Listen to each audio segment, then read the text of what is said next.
del Padre, del Hijo y del Espíritu Santo. Amén. Queridos hermanos, pocas fiestas tienen vigilia. En nuestro Señor Jesucristo, claro, la vigilia de Navidad.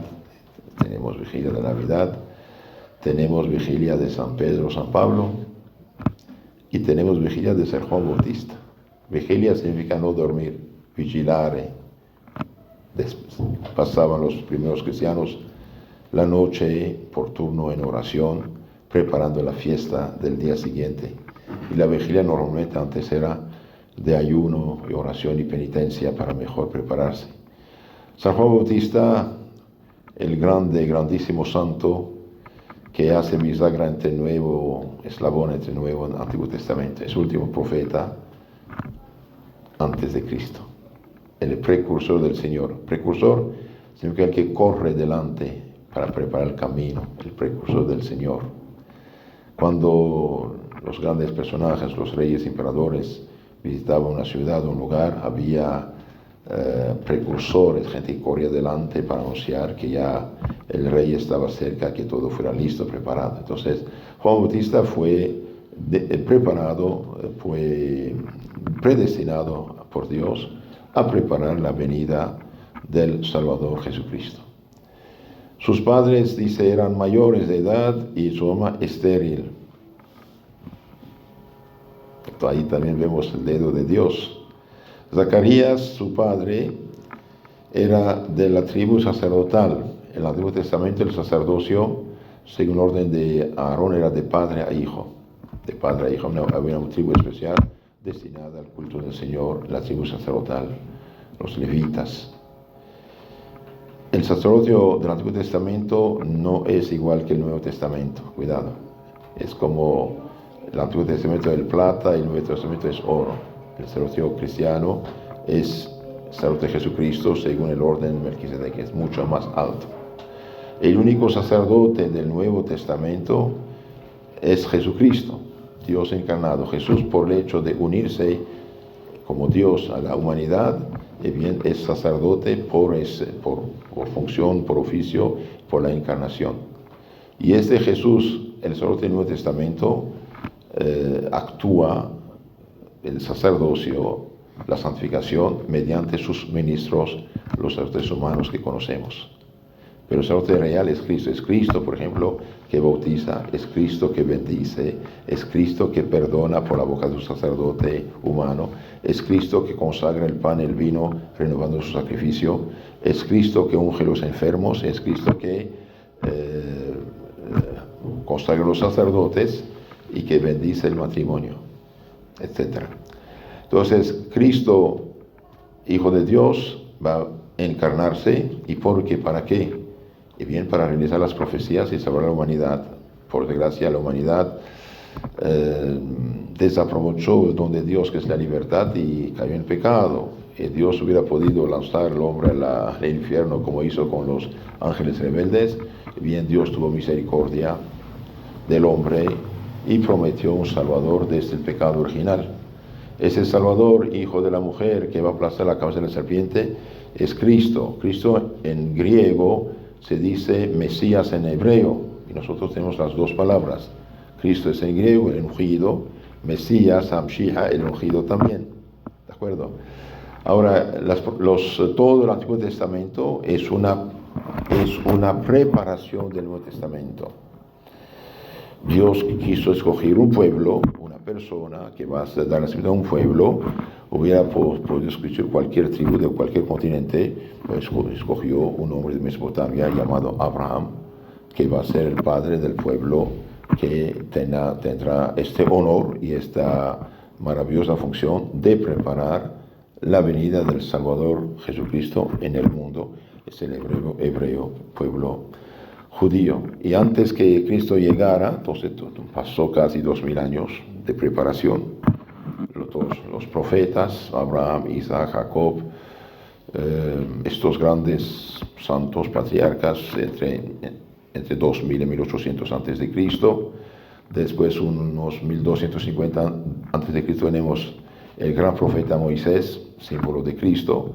Después los grandes profetas que van a anunciar todo lo que va a hacer Cristo en la tierra, y en los tiempos cumplidos Cristo va a venir a encarnarse para realizar la salvación y dar un golpe, una patada fuerte al Satanás, a su reino, en las almas, expulsándolo de las almas y purificándolas, santificándolas, devolviéndose la gracia. Pero antes de llegar nuestro Señor, entonces va a preparar un personaje importante que va a ser su precursor, el que va a preparar los corazones, es Juan Bautista. Entonces Juan Bautista, hijo de Zacarías y de Isabel, de noble linaje, va a nacer, sí, va a venir al mundo de una manera, podemos, casi milagrosa, puesto que su madre era anciana, estéril, y va a concebir el hijo. Entonces Zacarías estaba en el templo, le tocaba el turno de ofrecer el incienso en el templo,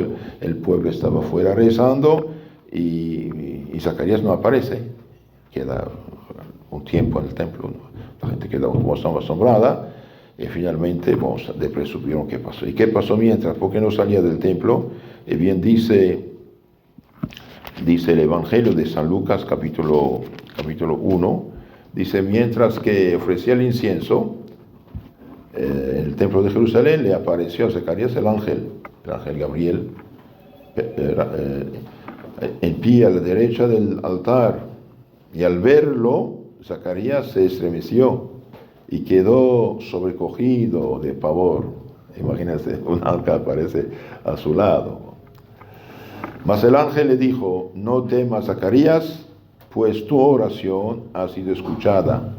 Así rezaron estos esposos, rezaron que Dios les diera una descendencia, y para la mujer hebraica no tener hijos, que era como una vergüenza, era algo. Tu oración fue escuchada, y tu mujer Isabel te dará un hijo, a quien pondrá por nombre Juan. Juan significa Dios misericordioso, Dios misericordia. Él será para ti objeto de gozo y de júbilo. Claro, después de tantos años de esperar, claro que está contento Zacarías, e Isabel también. Y muchos se regocijarán en su nacimiento, porque ha de ser grande. Ya está anunciando que será este niño, será grande delante del Señor y también entre los hombres, porque rápidamente todo Israel sí lo aceptó como profeta, y van a bautizarse, es decir, repetir sus pecados, confesar sus pecados y arrepentirse.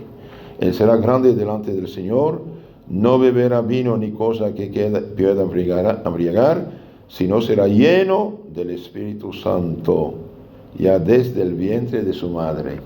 En efecto, cuando la Virgen visitó, después de la Anunciación, visitó a Isabel, y Isabel dice, llena del Espíritu Santo, dijo a María, bendita eres entre todas las mujeres, y bendito el fruto de tu vientre.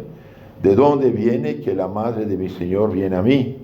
Apenas oí tu voz, el niño, Juan Bautista, brincó en mi seno de alegría. Los santos dicen que en ese momento Dios le dio conocimiento por un rato y lo purificó del pecado original, lo santificó. Y aquí se realiza la palabra del ángel, dice, será lleno del Espíritu Santo ya desde el vientre de su madre. Ahí lo vemos en San Lucas, ¿no? Y después habla de su vida futura. Convertirá a muchos de los hijos de Israel a su Dios y Señor. Y en efecto, lleva una vida realmente extraordinaria, de monje, podemos solitario, ermitaño, el que vive en el desierto. Eremos en griego significa desierto. Va a vivir en desierto, su comida será langostas, son las grandes en esos países, y miel salvaje, penitencias extraordinarias, y rápidamente, Dios ayudando a Israel, muchos judíos que estaban esperando el Mesías. Ya ellos sabían que era el tiempo del Mesías, según la profecía de Daniel profeta, sabían ya era el tiempo. Entonces van al Jordán y va a predicar una prédica extraordinaria, cada quien que cumpla con sus deberes, con su función. Por ejemplo, a los cobradores de impuestos no cobren más que lo justo, a los militares, policías, cortarse de su sueldo, etcétera, etcétera. Y a todos, dice, se arrepentían y confesaban sus pecados y los bañaba con agua, los bautizaba en el Jordán.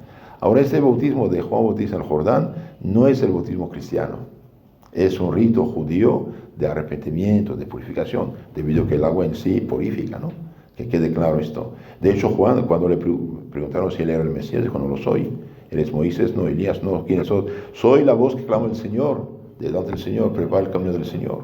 Soy la voz que clama el desierto, preparen el camino del Señor. Entonces, ¿por qué tú bautizas? Si no eres el Cristo, el profeta, Elías, ¿por qué bautizas? Bien, dice, yo bautizo un bautismo de agua. Hay uno mayor que yo, él bautizará con fuego y Espíritu Santo. Es San Mateo 3:11.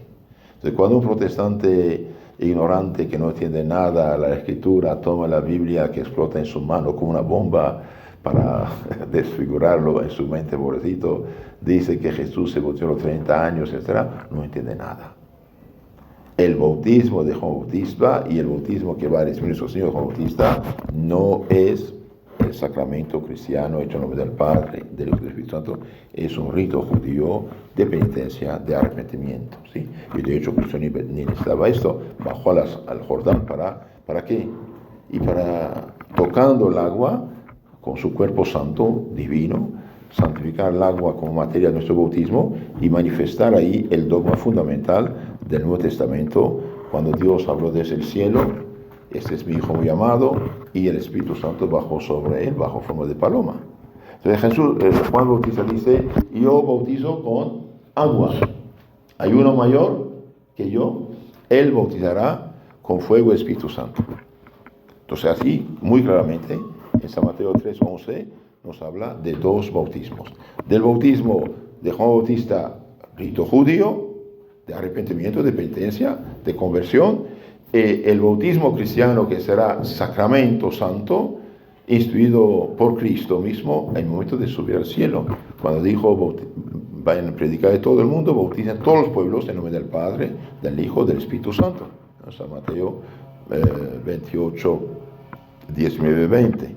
Entonces Juan Bautista está bautizando y los corazones, sí dice el Evangelio, la gente se arrepiente, cambia los corazones para que un corazón puro, bien, reciba al Mesías que está por venir, por manifestarse. Entonces convertirá muchos de los hijos de Israel a su Dios, en efecto lo hizo, delante de Dios, irá con el espíritu y virtud de Elías para reunir los corazones de los padres con los de los hijos y reducir a los incrédulos a la prudencia de los justos, a fin de preparar el Señor un pueblo perfecto.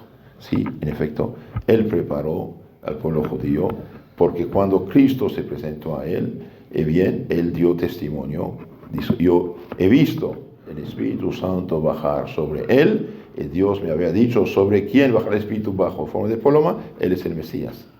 Y después de su bautismo, nuestro Señor dice, dice que Juan Bautista, mirando a Jesús, he aquí el Cordero de Dios, el que quita los pecados del mundo. Entonces, queridos hermanos, Juan Bautista, precursor del Señor, el que prepara el camino del Señor, sí cumplió su misión de una manera realmente extraordinaria, y no hay entre los hijos de los hombres mayor que Juan Bautista, un santazo de primera. ¿Y nosotros qué? ¿Somos precursores del Señor o somos impedimentos a la salvación de la gente? Hoy la gente está harta de tanta mentira, de tantos problemas que hay en la sociedad. Entonces ya la gente no cree en lo que uno dice. La gente no cree. Y tiene razón. ¿Por qué? Porque hay tanto engaño, tanta mentira, tantos sofismas, tantas cosas. Entonces la gente necesita ver cristianos que viven el Evangelio, hermanos. Ver cristianos que viven según el Evangelio, las virtudes cristianas, que siguen la fe, que siguen la esperanza, que tienen la caridad verdadera cristiana, para que tengan ganas de convertirse. Mire, los primeros cristianos, por ejemplo, no podían hablar mucho. ¿Por qué? Porque era prohibido ser cristiano bajo pena de muerte. Durante 300 años casi persecuciones. oficialmente, ¿no? Y bien, su ejemplo cambiaba. Cuando un romano, un griego, un sirio, un arameo, un egipcio ya no iba a las discotecas de su tiempo, vamos a decir, ya no iba a los baños públicos, ya no hacía al teatro, al circo, etcétera, etcétera, los mismos paganos decían seguramente fulano se convirtió. Y era verdad, era verdad. Cuando en sus negocios era justo, correcto, cuando por ejemplo en un negocio alguien le daba demasiado por error, no, disculpe, usted me dio, no sé, $100 de más, te lo devuelvo, ¿no? Y la gente se daba cuenta. Entonces hoy la gente necesita ver cristianos que viven según el Evangelio. Y no es porque muchos católicos hoy bautizados viven como paganos, actúan como paganos, comen, beben como paganos, se visten como paganos, y que es normal. No, no, no, no, no. El que guarda mis mandamientos, el que me ama, guarda mis mandamientos, dice el Señor. Entonces, hermanos, tratemos de ser como San Juan Bautista, precursores del Señor, por nuestro ejemplo, por nuestras palabras, de ayudar al prójimo a tener ganas de ser cristianos.